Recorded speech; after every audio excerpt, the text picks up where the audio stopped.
Hey, everybody, welcome. This is a conversation that we're having today about social work in general and a little bit more specific topics about some current themes in social work. I have a guest today, but before we get to my guest, I'll introduce myself. My name is Ernesto Bejarano. I am the founder of Social Work Mentor.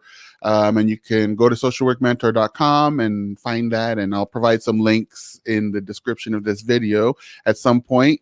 But these are interviews that I do. I occasionally do interviews with social workers, colleagues that are doing different things in the field, primarily with the purpose of just getting to know them and getting to find out a little bit about who they are, what their journey has been, and their thoughts on social work. And this is primarily intended for maybe social workers who are new in the field or people who are thinking about getting into social work, just to give you an idea of what social work is all about and some of the realities that you might see out there. You obviously get the education that you get in school, trainings that you may go to, but this is meant to be a little more real life and kind of down in the trenches. So with that being said, I'm going to introduce our guest today. This is Mr. Enrique Alvarez, and let me just make sure I have his, there we go. Okay. Mr. Enrique Alvarez, I've known this guy for many years now. We've gone through some good times and some tough times. And now we've kind of gone on a little bit different paths, but we're still both very involved in social work. First, thank you, Enrique, for being here and welcome. And so I'm going to go ahead and get started by just allowing you, why don't you go ahead and tell us, because you kind of have at least here in California, you have a little bit of an interesting background. It's not, most social workers that we work with are from around here, this area, but you've taken a different path to get here. So why don't you tell us a little bit about who you are and how you got here and anything you want to share about your own personal life or experiences to this point. Oh, thank you, Ernesto. I think this is a great opportunity to meet other colleagues in the field and also provide a little bit of a history of how people come about to social work. Well, I'm Cuban. I was born in Cuba and I grew up in Puerto Rico. And I really learned English when I was 18 years old. So many of you could relate to ESL, English as a Second Language classes, and that was significant, that process early on. So I grew up in Puerto Rico, then lived in Long Beach in the 80s, and then Miami, and then I've been in San Jose since 1997. So a long time now. But I think I wasn't into social work until later on in my life.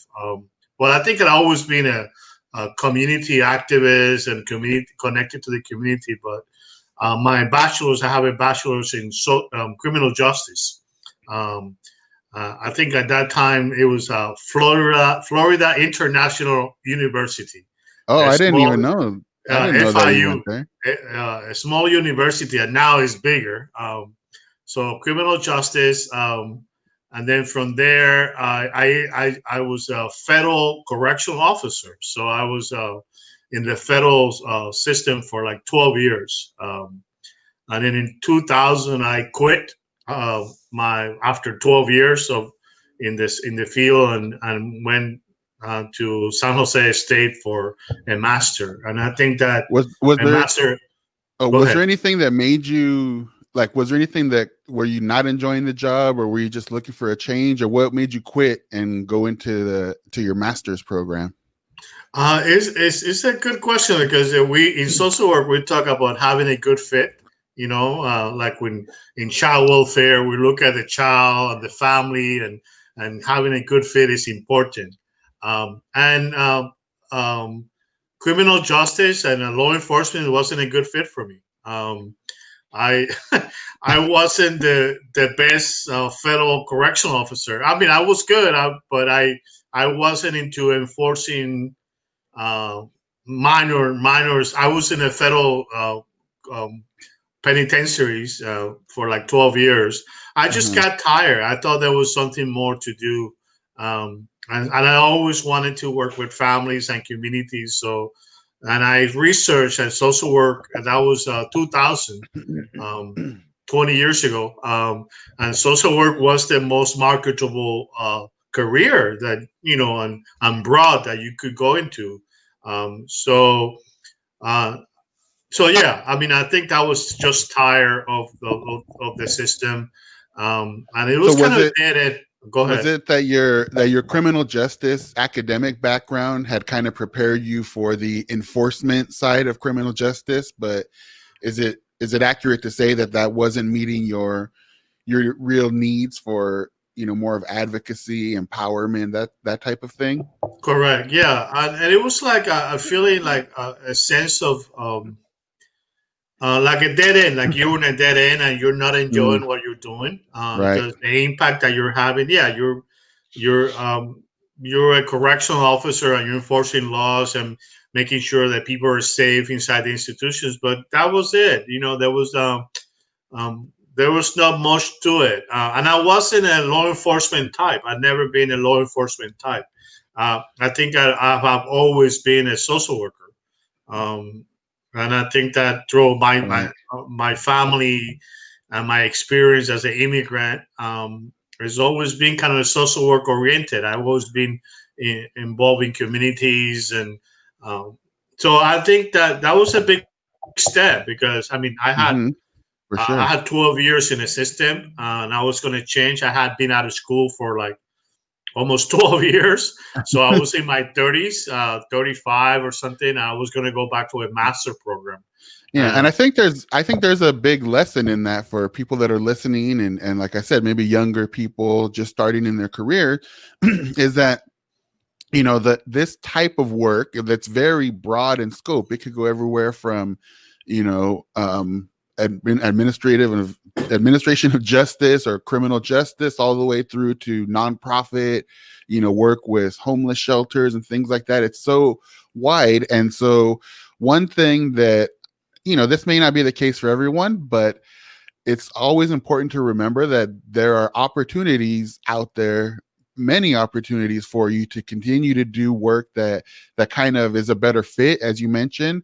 And so if, you know, Enrique, it sounds like I don't know if you felt like you waited too long or if it was just the right time, but regardless, Yeah, I think, yeah, go you ahead. found, I mean, just to finish that thought, you know, you realized that it wasn't a good fit and you moved on, because I think you and I have both known people that kind of stayed in a position and it wasn't right for them. It wasn't the right fit. And that maybe affected the work they did and the quality of services they provided, because they just, you know, they stayed somewhere where it wasn't maybe a fit for them. And so to hear you, just this first part of your journey, recognize that it wasn't a fit. I need to find where my passion is, where my desires are, where I could be the most impactful. You know, that's a good lesson for people to hear, I think, especially early in their careers. Yeah, and I think that another part, a very significant part of that experience after my bachelor's, um, it's like the amount of volunteer work that I always became involved in.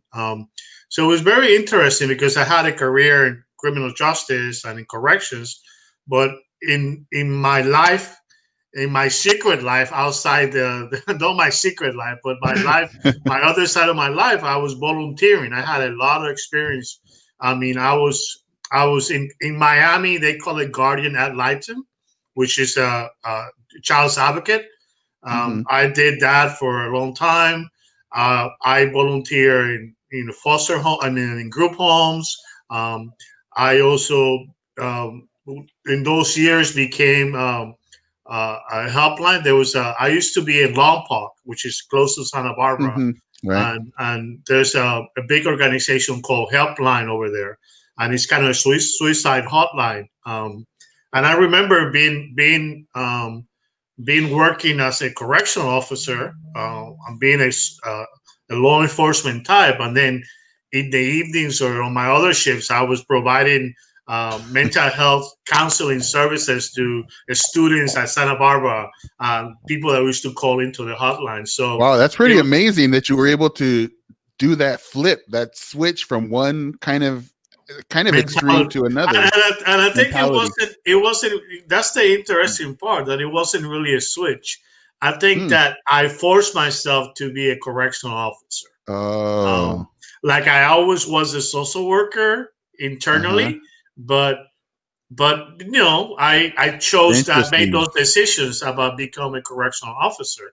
But I was a correctional officer, outwardly dressed up like a correctional officer, but inside I was a social worker. I was very interested. It was a very struggle because I didn't feel comfortable. And did you have at that time any kind of like a mentor or someone that you confided in, or that you could talk through some of this? I think that my family, my sisters, I have two older sisters, and I think their own path in how also influenced me. I think being an immigrant is a really significant thing. I think not having a lot of resources, having to learn your second language at 18 years old, all those things came into play. But I think that and then while I was in while I was in corrections, I attended the University of Miami, and I got a certificate in drugs and alcohol counseling. So was it party time at Miami?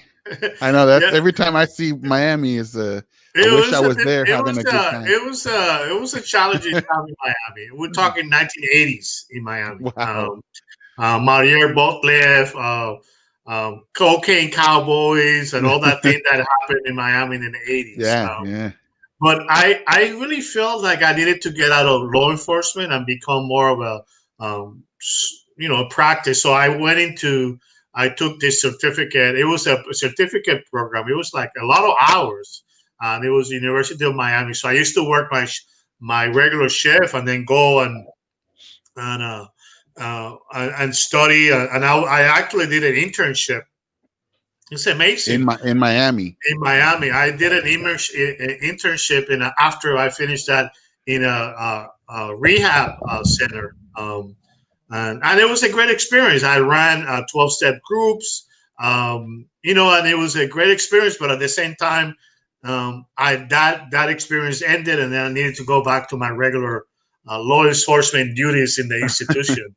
So at this point in your story, about how old were you at this, or how many years into your kind of professional journey were you at this point of the story? Well, I think when I quit, I was 35. So I was a late bloomer. So I finished my bachelor's when I was like 25.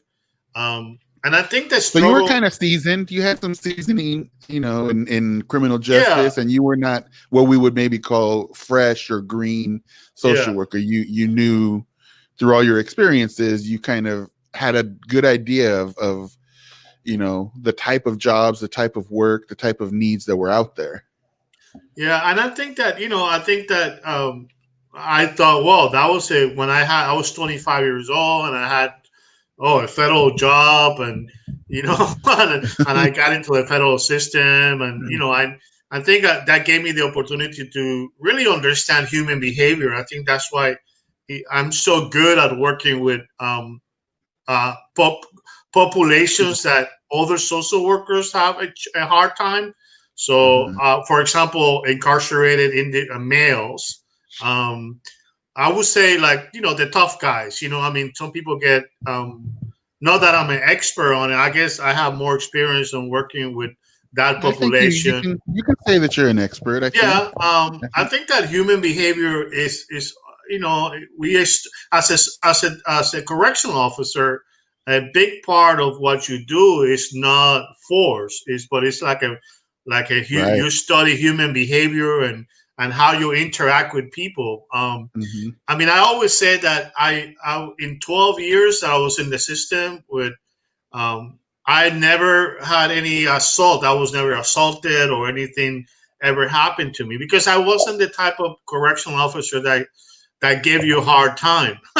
I might have even had let things go. I think I let some people. There's like homemade wine, hooch. That's what they call it. Yeah. I find homemade wine on a regular basis, and sometimes I identify people that were drunk, and perhaps didn't enforce that as I needed to if I wasn't in the law enforcement, but And I think mentality. I'm hoping later in this conversation we're going to get into a little bit of that, because I know we talked prior to this interview about some of the kind of subtle nuances in social work that you're not going to find in the books, you're not going to find in the CEU training necessarily, but there are things that we do as social workers during the rapport building process or just ongoing in our relationship with those that we work with that are kind of more things that we do or don't do that allow us to better work with those clients. Now, obviously, there's ethical considerations and there's laws that we need to follow and those types of Correct. things. Yes. But we're going to get a little bit into that. But just real quick before you continue, another thing I wanted to point out to any newer social workers or people thinking about getting into social work is, Enrique, you mentioned one thing that really kind of helped you to see other opportunities was through volunteering and doing all the things you mentioned. And I think it's very significant for people that are interested in this field or starting in the field, because it really does open your eyes at the ground level to the type of work, the type of individuals that you'll work with. So I just want to kind of put a little shout out for volunteering for those that are it's the best way to explore, volunteering or internships, kind of to explore the opportunities and explore yourself to see, if you have what it takes to do this kind of work. Yeah, exactly. I think being a volunteer is a great opportunity. Plus, you also serve in the community. And I think that a lot of people that want to get into social work, I really encourage them to volunteer in anything that you like, But I think that one of the things that is really important to point out is that, and now I have a greater understanding of what does it means, but a relational approach. Social work is not about the knowledge that you have about theories or about how to do certain things. It's how well you're able to relate to people. That is the core of social work. We are taught like meet the client where he's at, but we're not taught how to do that. I think we understand in the concept of meet your client where they're at. Great point.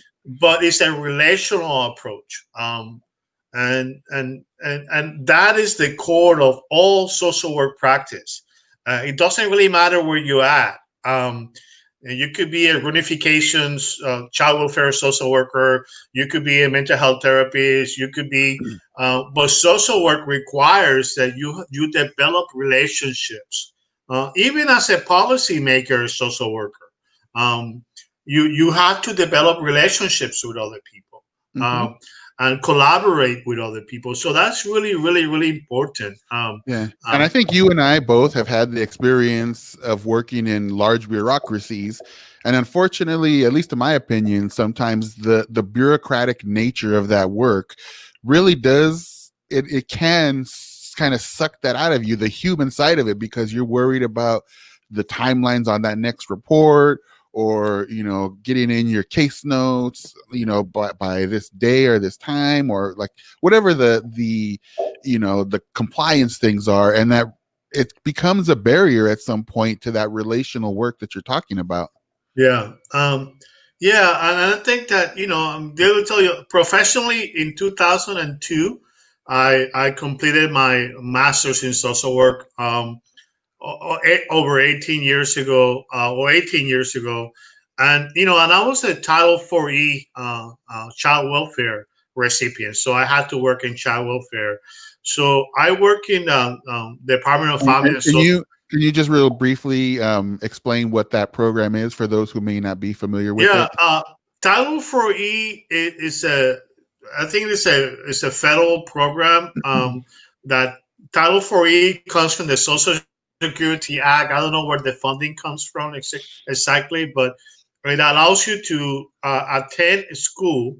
You commit yourself. They give you a certain amount per month. I think at that time, for 2 years, it was like $18,500 that you'd receive, and then your commitment is to work in child welfare after that, for at least 2 years. 2 years. Right. So that it was very interesting because when I quit, I knew I wanted to go to graduate school, and I was going to do it regardless of how many ramen and noodles I was going to eat, but I was going to be poor. But what happened is that I got Title 4E, and it kind of worked out. And interestingly enough, because I had done some groups before, while I was in graduate school, I began doing domestic violence groups, 52 weeks batters groups. And it's interesting because I used to do. In grad school? While I was in grad school for a local agency here in San Jose in the Bay Area, and I was doing like 3 or 4 groups a week. And I was doing a population which I could relate to, which is a Spanish-speaking males, and that's a population that gets misunderstood, and a lot of people have a hard time working with batters. But once again, I was here working with a population that I was working with. I was in corrections. These are people that have been acted violently towards their partners or their children. And the goal was to connect with them and kind of provide a different perspective. And I know there's a lot, we're not going to get into it, but there's a lot of controversy about how successful those groups are or not. But I believe they're successful, and I believe there's a lot of good that could come out of that. But anyway, that was my graduate school participation. So I became, just to finish my experience, I became a child welfare social worker. And I worked for DFCS in Santa Clara County, Department of Family and Children's Services, for almost 12 years. And in those 12 years, I was in the Spanish-speaking unit, domestic violence unit. I was into a sexual assault unit, and I did a little bit of emergency response. And I loved child welfare. But once again, I felt the need to move on. After almost 12 years, I went to work with Department of Alcohol and Drugs, and then I went into juvenile hall, and I worked in juvenile hall for like 18 months in juvenile hall. I was working with in a specific court, treatment court, substance abuse treatment court for juveniles. And then that process, I was gathering my hours. And in 2013, I passed both of my tests and became a licensed social worker, LCSW, which that in itself was an experience, because I never thought that I was going to become an LCSW, and I never thought I was going to be in mental health. I always thought I was going to be in child welfare. And then things kind of happened and developed, and I went to do drugs and alcohol. Those times that experience that I have in drug and alcohol treatment, it kind of came to play years later. And that's amazing. That's something that we could talk about it, how the volunteer work, the certificates of almost 15 years ago, maybe longer, came to play for that job. And yeah, it's interesting. It's interesting how people that have been in it for a while, and I'm sure there's some of them that will see this at some point. But it's just interesting how the experiences in our career just kind of find their way of weaving themselves into each other. And you might have done something 20 years ago that you thought was gone and dusty, but you get into a position or a role, you dust that off, and you can still apply that experience and add to it in a new role. And so it's I'm sure this happens in other professions, but it really stands out in social work, how the things that we've gone through, the experiences that we've had, how they can at any point in time kind of be of use to you in the service of new clients or families that you're working with.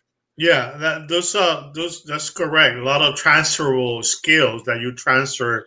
Um, and then over 5 years ago, I went into mental health, and that's currently what I work. I work for a county mental health, the Department of Behavioral Health. I'm a psychiatric social worker, and I love that job. It's interesting because after 18 years in the county as a social worker, a lot of my colleagues have moved on to supervisory positions and management and other positions. And I not that I struggle with it, but I I decided a long time ago that I love direct service. Mm-hmm. And I'm really good at it. Just to be humble. No, I uh, can vouch for that. And you're really good at it, as you mentioned, with this. I mean, with anyone, but really these specific populations that you're talking about, like it's hard for those populations to find the right person that can build that relational, work work style or whatever. And you are one of the individuals. I can vouch for that at least in this local area, when they work with you, they know that they're getting a service that they deserve, the services that meet their needs. And so I for sure know that you're an expert and you're good at social work in general, but with these specific populations specifically. yeah, thank you. Yeah, I think that I have devoted my past 18 years with work with Latino families, Spanish speaking families. Yeah, every once in a while I get an English speaking case, but my concentration has been with Latino families. Uh, and then be honest with you, even after all these years, I still get. It's not that I benefit them, but they benefit me. Mm-hmm. I learned so much about the resiliency from these families. I learned so much about hard work that these families do to provide. And I'm the one. I'm the advocate. I'm a strong advocate for education, for families to meet their needs. So yeah, I mean, I think it's exciting to know that an old man like I am, after 18 years of social work practice, I'm still have the fire. I had the same fire that I have 18 years ago, and it is That's because not awesome. because of I'm once again I'm as you know, Ernesto, I'm not a system person. I'm a union troublemaker. Um, and so it's really interesting because I work in systems and I struggle with these systems and how these systems sometimes Uh-huh. don't meet the needs of the family. So, And the and best ways to challenge that system to meet those needs, which we'll get into in a minute. yeah, but I think that I think that right now a lot they hire. I have a few cases where we have some. I'm advocating strongly for families and children to educational needs. So my Mm-hmm. population that I work right now is I work for 6 to 18 children and families, predominantly Spanish speaking families. And so as a therapist, I'm able to provide a lot of different services. I'm not only a mental health therapist. I think that always that LCSW, yeah, it's a state license. It's a licensed clinical social worker, but the bottom line is that I'm a social worker, and that means that I have to develop these relationships. virtual relationships with families. It's a lot different in the past Yeah, 10 months exactly. or And so. I work with kids with a lot of developmental needs, and I had to become very creative and animated during my sessions. Hmm. um, but And I I'll still, say, I mean, I wouldn't do yeah. anything else right now. I mean, I think that I don't know what the future might bring. And I don't know. I will have a hard time working with adults. Not that I haven't worked with adults in mental health, but right now I think that I'm enjoying even the last 7 months. How difficult it has been to once again remember the relational approach to practice that. I think Uh-huh. I'm finding ways to do it, and I'm always trying to be creative in the ways that I do it. So Yeah. yeah. Well, thanks. First of all, I want to say that, as I mentioned, I've known Enrique for a while now, and this move towards technology and the creativity with technology. I mean, correct me if I'm wrong, but it's a bit of a jump for you. Like, you weren't necessarily Mr. Although we're in No, the Silicon Valley area, Enrique wasn't necessarily a programmer or an engineer. no. but the things he tells me about that he's doing to be innovative in that pursuit of serving these youth that he works with and these families, is it just goes to show another lesson, is that you always need to be able to adapt, and you can't go through this career and saying, oh, I can't do that, that's not my style, I don't know how to do that. You always have to be open to the possibility that you may need to adapt, even to your biggest weakness sometimes, because it's not, when you're on the job, at least it's not about you, it's about what you need to do or how you need to change to serve the clients that you're working with. So that's one thing that I just wanted to give you props for, because I know that tech maybe isn't always your thing, but I hear you, what you're doing, and you've stepped up to the plate with that. And then the question that I wanted to ask, you mentioned sometimes you get an English speaking case, and I know you work primarily with either a Latino or a Spanish speaking population. And so can you speak a little bit within that context of relationships and relational type work? Can you talk about, and obviously every family is an individual Mhm. family or person, but just the difference between maybe a Latino or an immigrant or a Spanish speaking family, and how what it looks like to build the relationships there, the challenges that they may have, the things that they may need, versus maybe an English speaking um, case or a family that's been here several generations at least. Are there differences you notice there? And I think that the main difference as a social worker is gathering information. Um, so to know what experiences the family that you're working with has had, how did they came about to how come are we here now, and what are their expectations about the services that are available. And I think language is a big part. I mean, I'm not against families being served by English speaking person, Spanish Right. speaking family, but I do Mm-hmm. think that the use of language and the use of cultural plays a big part of it. Mm-hmm. I think that the big difference is that um, uh, how the Latino families develop the type of relationship that they develop with you. Um, I think a lot of times I had to correct them. They call me Dr. Alvarez, and I say I'm not a doctor, or they think I'm a psychologist, but I'm not a psychologist. So the sense of they feel some kind of, not that other families don't, but I think that's the part that you develop, you know, um, you develop different relationship, and I think it's understanding also where they're at. I mean, Mm-hmm. um, uh, typically, English speaking families don't have the immigration issues that a Latino family might be experiencing. Typically, there's a different um, connection and socioeconomics. I mean, they might be Mm-hmm. all in medical recipients, but there's a different socioeconomics.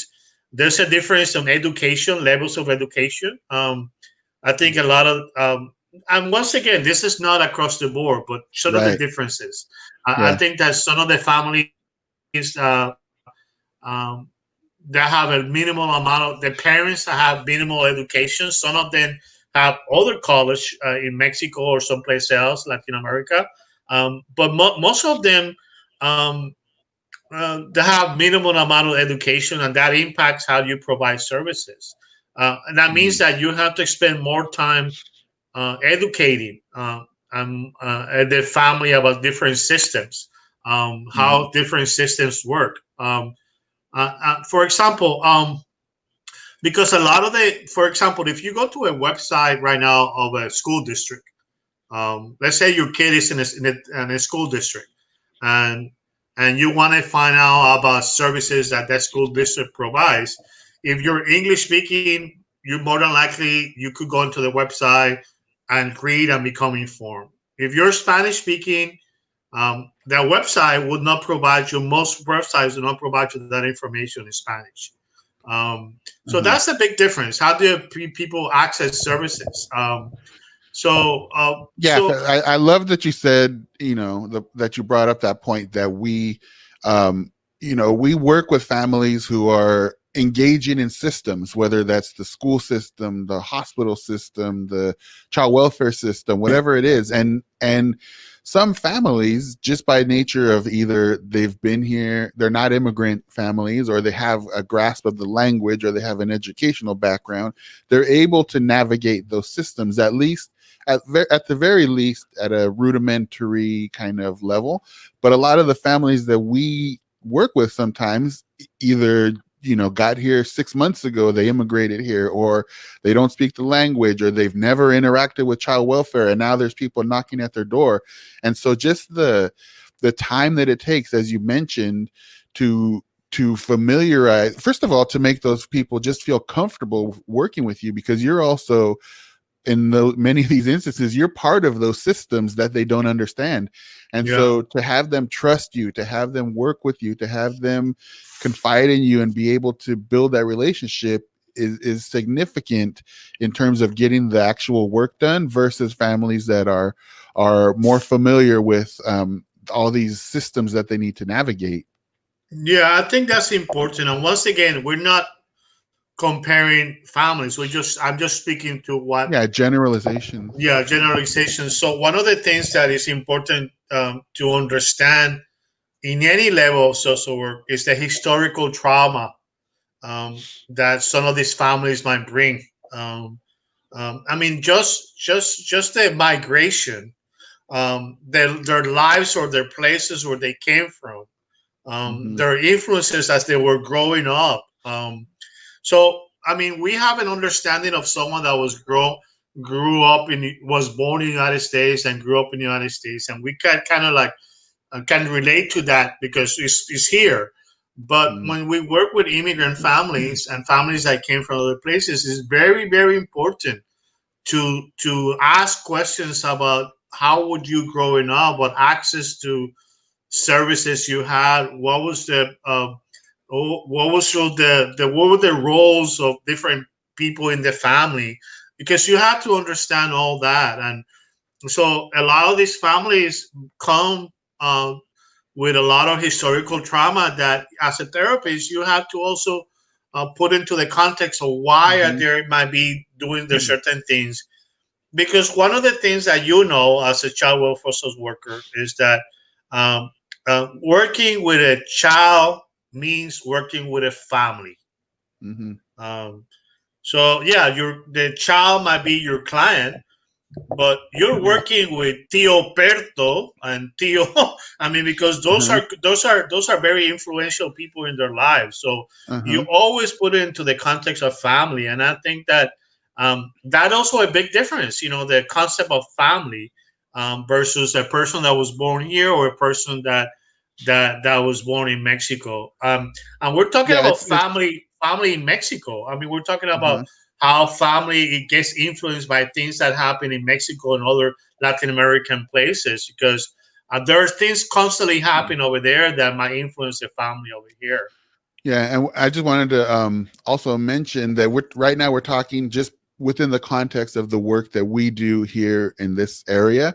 But I have had, or I do have the opportunity through Social Work Mentor to kind of have some contact with social workers around the world, across the globe. And in that way, I'm able to kind of get some idea of what this kind of work looks like in places that I never would have thought, like in Nigeria and Malaysia and Australia and New Zealand. And the social work looks very different in different parts of the world.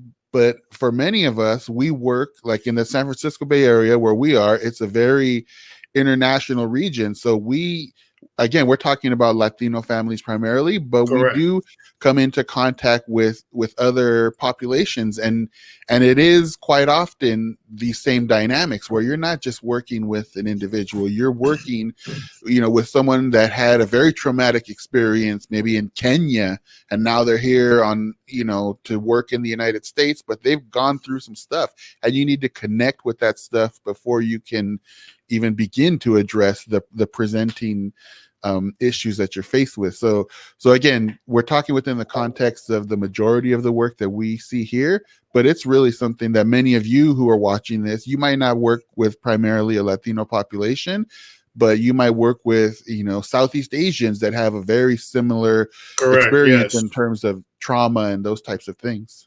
Yes. Yeah, I agree. Totally agree. Yeah. So you've talked a little bit about this, how to the importance of building relationships and understanding families and how to work with them. But a thing that we've talked about recently that I find quite interesting, and I know both of us have kind of over the years talked about and worked on in different ways, is when you work in a system, in a bureaucratic system, a government agency or a large organization, and there's certain procedures or protocols in place or expectations.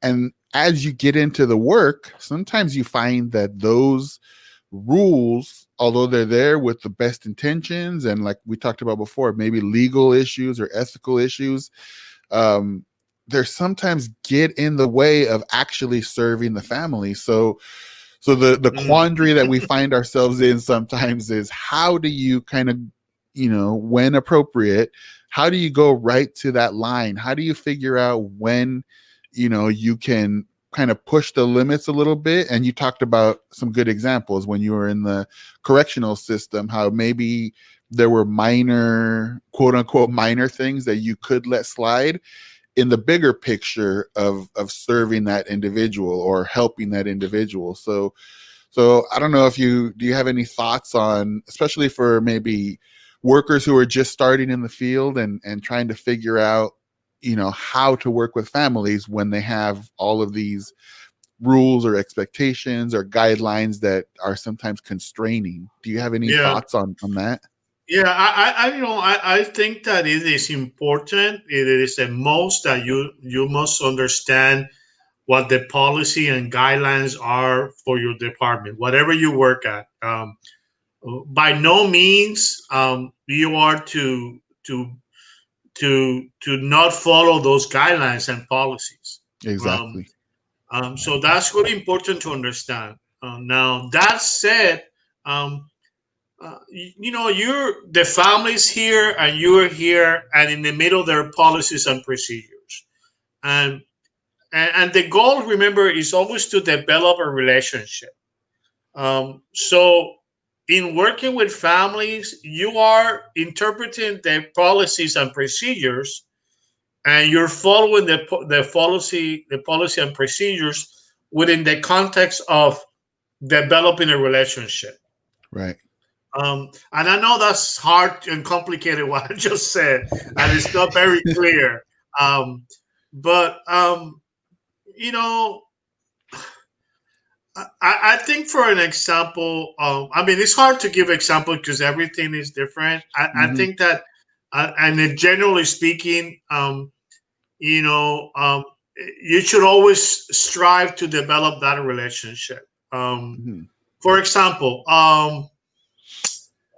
I know in the Department of Family and Children's Services, clients have to drug test. Uh-huh. And this might get controversy, but I mean, I'm the one for controversy.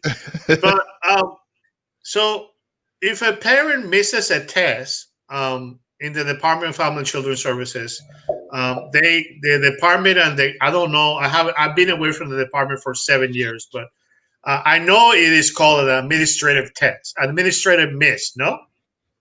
I believe it still is. I haven't Yeah. done that specifically in a while. So, but yeah. so that that's something that as a social worker you have to understand. What does that mean? Okay, Peter or Pedro didn't test today on Friday, and they were supposed to test. So, does that mean that Peter is using? Does Peter has a pattern of not following their tests, or that really means that Peter had a very complicated day, where last night he couldn't sleep. He was anxiety about his family and all the things that he has to do. His phone wasn't charged enough, so he couldn't call. He had traffic, so he had so many things. He had he had to go to work, and then he had a meeting, and then he had to go test. But the testing was far. So there's a lot of factors that had to do with that test. So as a social worker, this is what I would suggest. That the policy is that Peter has to test. We're not saying no, he doesn't have to test. That's a mandate by the court. But I want you to understand it in the context of what is happening to Peter, and be compassionate. And if Peter is lying to you, then you'll figure it out later on, right? Because there's going to be a pattern of tests, a missed test. But the goal is to always see how your response to Peter is going to either develop more this relationship, or it's going to damage the relationship. So yeah, Peter, hey, you have a test, man. You missed a test. Tell me what happened. That could be a possible answer instead of, oh, Peter, you missed a test. This is considered an administrative test, and you're not following the guidelines of the policies of the department. So and I'm going to write it in your report, and you're going to lose your child. And exactly. So I would rather, and I have supervised interns, social work interns. I supervise MSW interns in Department of Family and Children's Services. I supervise interns in mental health. So once again, I'm not saying that the policies are not important, but how do you interpret those policies, and how do you apply those policies in the context of a relationship? And that doesn't mean that that you break those policies, but there has to be some flexibility. And there has to be critical thinking, and that's another big topic. But it has to be critical thinking. This is not. And I think that this is not a black and white. The rules are black and white, but your interpretation and your response to these families cannot be a black and white interpretation. I don't know. You could add more to it, Ernesto. The thing that I wanted to add that you make me think about is that when we are working with families, oftentimes, I know in child welfare, but I think social work in general, we're trying to help individuals throughout these things they're going through in their lives, and the systems that they're in. We're trying to address parts of those systems that will help them to get this done. And in doing so, it's easy to identify all those kind of negatives, those deficits that, oh, Pedro missed the bus. Pedro, he doesn't have good time management, and therefore he's not able to drug test. And then can we trust him because he's not testing, because then he didn't drug test. And so he wasn't able to do X, it just goes on, and we start finding he didn't go to his visit with his child, or he didn't finish his class or whatever. And if you got into it, you would, as you mentioned, find out all these other pieces to it that are part of the puzzle. But as social workers, I think we need to also be more balanced sometimes in our approach, and not only look at those deficits along that timeline. Let's say we're looking at a week of time. In that week of time, yeah, he missed his drug test. He got to his parenting class late. He only, was able to stay 15 minutes with his visit with his child, whatever it is, all these things. But also, he got to work every single day of the week. He was able to pay his child support, and he was able to get his rent paid.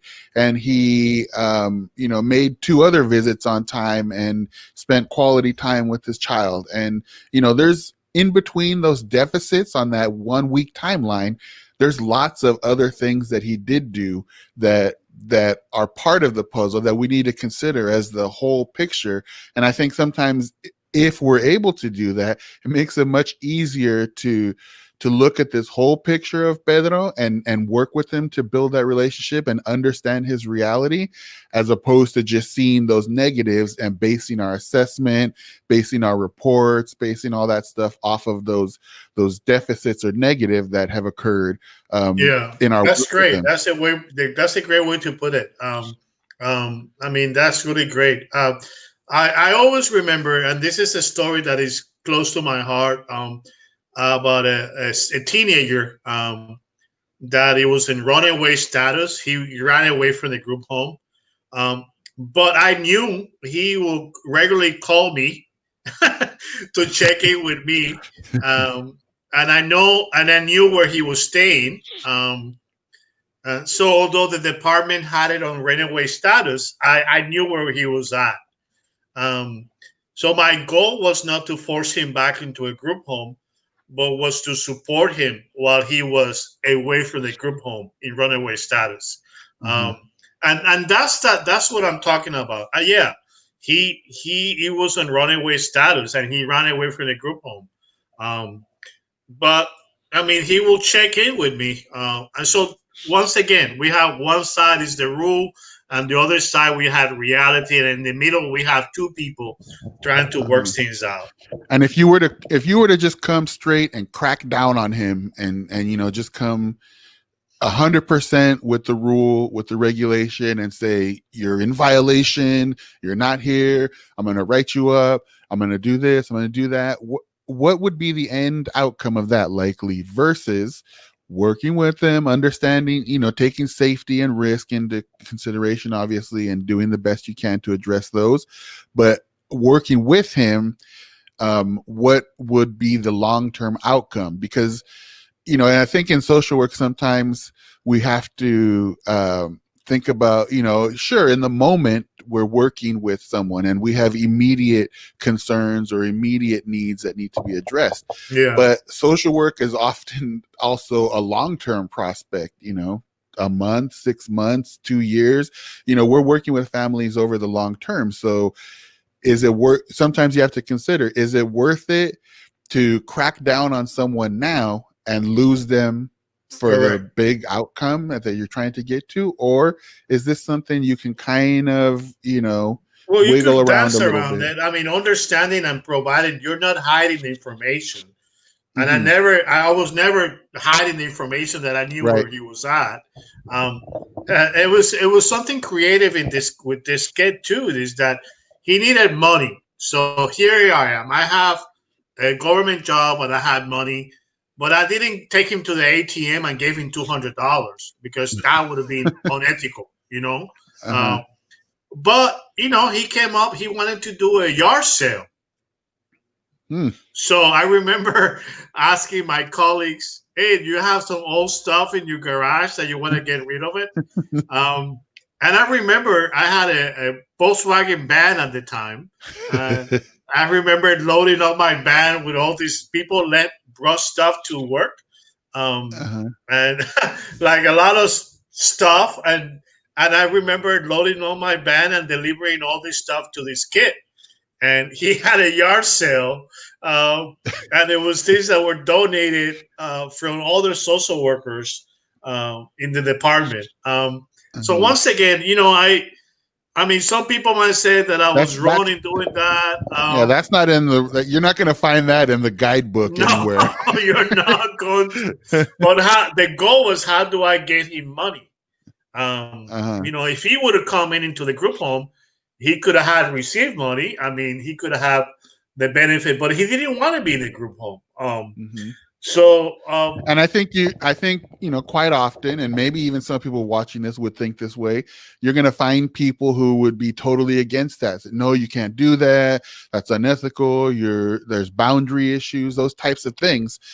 But, that's looking at the negative deficit. But if you think about what did you develop in that effort in terms of A, your relationship with this kid, B, his own self-worth, his own empowerment, your role and your position is not always just to just have people comply with X, Y, and Z of their case plan. We're working with people. These people are not just a case plan. They're individuals that are, our code of ethics demands that we serve them in such a way that they're empowered to lead healthy lives. And so sometimes that empowerment or that advocacy is just not written into the rule book. And because of that, people who are more closely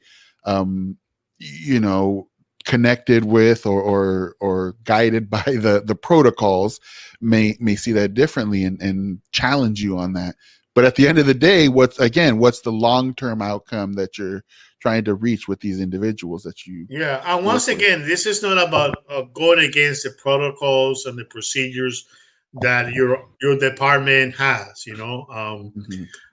but it is, how do you become creative in meeting their family's needs? So I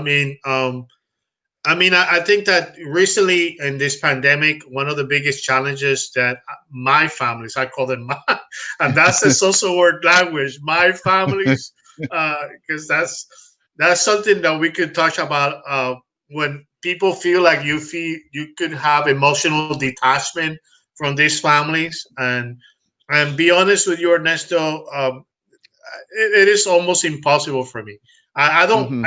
It's not that I'm enmeshed with them, but they are my families. I'm their social worker. Their therapist. You're But aligned with recently, them. You're side by side with them. yeah, recently there was a kid that needed a computer, and the school district had not provided a computer, but he also needed a computer that he could. I could actually access him through telehealth, and Uh-huh. and to relationships and other connections. Um, I think actually I was able to get him a computer. County Office of Education had a program where they were donating computers for kids, but I didn't know that. And somebody sent an email to County Office of Education and connected this family with this computer. So, once again, the family doesn't have the resources. What do you do? Do you just say, "Oh, I'm sorry, my department doesn't provide computers," or you try to use that relational approach?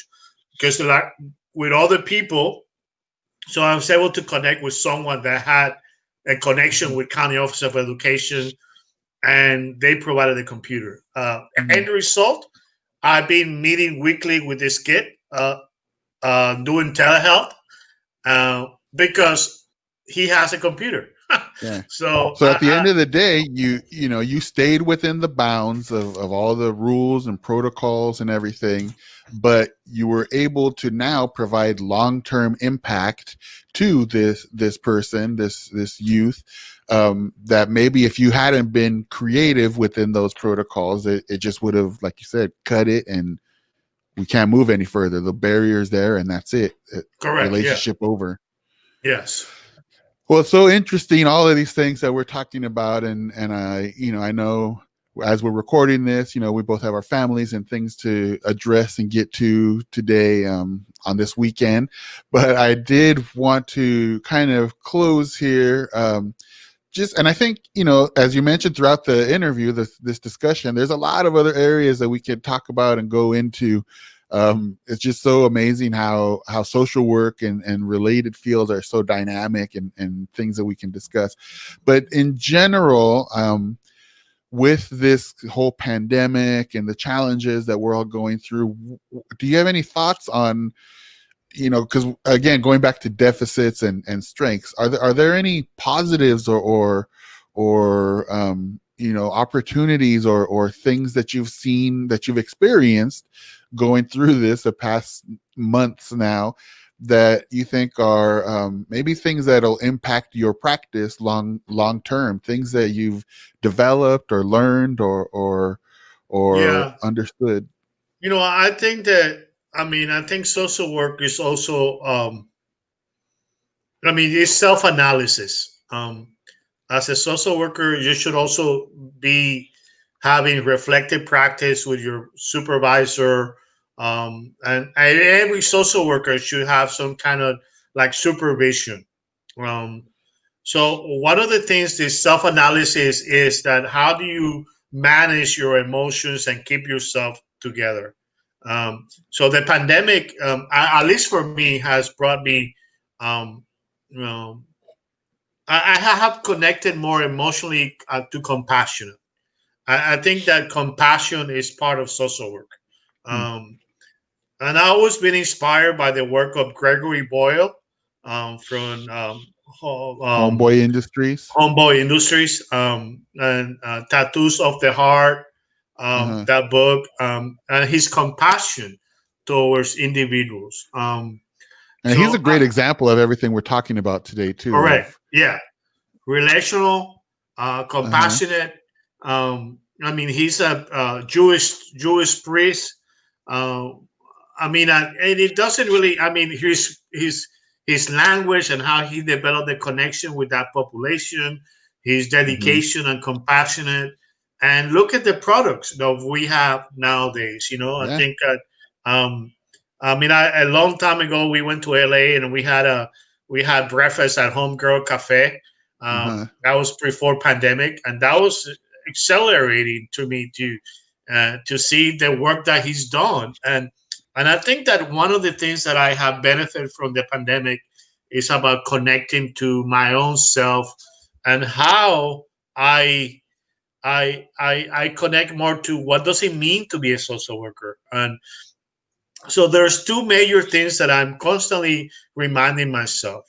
It's about my relationship with these families and being compassionate for what they have, for what they're going through. And I think that sometimes, even with hard clients, with difficult clients, we have to find that piece of compassion that, like what you call it, instead of concentrating on the deficit, in finding something that connect us with them, And on the side, besides my job, I also do provide services, mental health services, and basically men of domestic violence. And recently, in a case that I've been working with, it's not about how do you teach reflection. So if you and I are having a conversation and you disagree with me, and what is the expectation that I have from you? Right. Do I want you to agree with me, or do I want you just to listen to me? So I just want you to listen. I just want you to listen and be reflective. I just want you to say, "Oh, Enrique, I don't agree with you, but hey, I'm open. I'm open to explore that." So anyway, I think that that's how do we every day? How do we manage our emotions? And how our emotions relate to our work. I think that's the most important thing in what we're going through right now.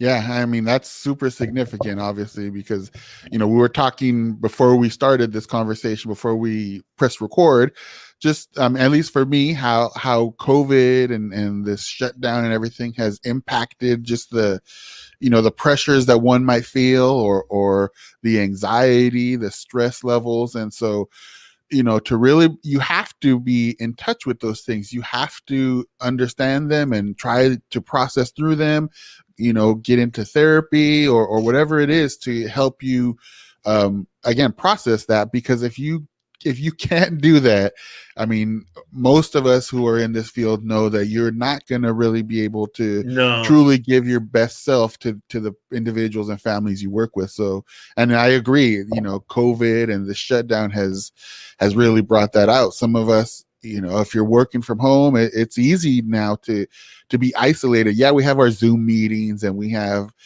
our check-ins and those types of things, but it can be quite isolating in this current style of work. And so that's why it's so significant. Yeah. And this is the biggest suggestion. And I strongly recommend all social workers to be open to their supervisors, to their managers, about what emotional struggles they're having. And once again, I'm going to put my union hat on, and this is to protect yourself and to be honest. The department might want you to do certain things, and you're doing what your job is, but at the same time, you have to be open. How are you managing? Mm-hmm. How are you managing your emotions? You're not superhero. Speak for yourself. You're a human being with emotions, and you get impacted by your work. And important to really be honest and talk about those issues. Yeah. Well, I think on that note, recognizing that none of us are superheroes, the job might want us to be, but we can't be superheroes, but we try our best every single day, in the work that we do. So I want to thank today's superhero, Enrique Alvarez, for this conversation today. It's super interesting, at least to me, and I hope it's been valuable to people who are watching this and listening. There's a lot of things about social work that aren't covered always in the books and in the trainings, although that's great information too. But it's these real conversations, I think, that can sometimes shed some light and provide insight to workers on the nuts and bolts in the field, on the ground of doing the work. So I want to thank you for sharing that experience. And, we uncovered several other areas, and hopefully we'll have some further conversations with Enrique and in the future. So anything you'd like to finish off with, Enrique? No, just thank you, Ernesto, for doing this and provided this platform for these conversations. I think it's really important to support other social workers in the field, and especially share our experiences. Yeah, I agree. All right. Well, thank you. Well, thank you. Okay. So everybody, we will hopefully see you next time. Stay in touch with us through social media at Social Work Mentor. And that way you'll be notified when our next one comes up and you're able to watch it. So until next time, get out there, do some social work, and take care of yourselves. We'll see you later. Vote. And vote if you get this and if you see this in time for the vote. Yeah. All right. See you later, everybody. Thank you.